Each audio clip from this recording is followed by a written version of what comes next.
President Donald Trump has threatened to send in the military to quell growing civil unrest in the U.S. over the death of a black man in police custody.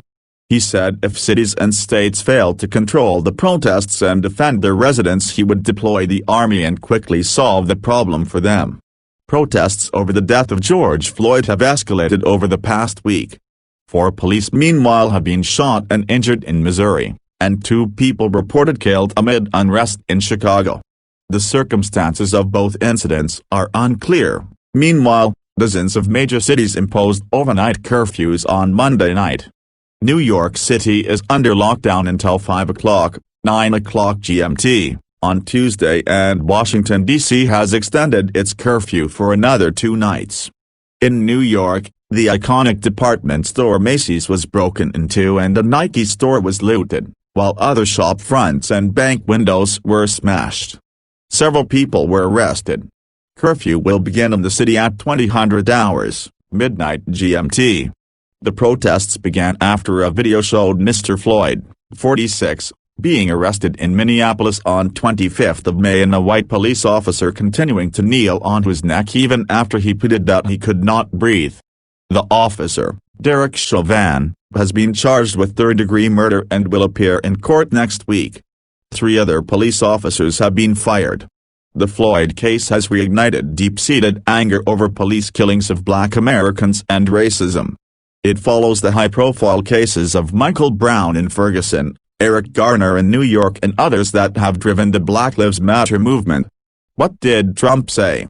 The president delivered a brief address from the White House Rose Garden, amid the sound of a nearby protest being dispersed.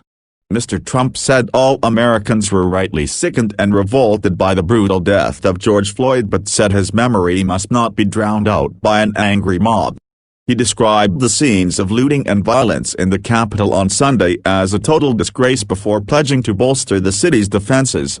"I'm dispatching thousands and thousands of heavily armed soldiers, military personnel and law enforcement officers to stop the rioting, looting, vandalism, assaults and the wanton destruction of property," he said.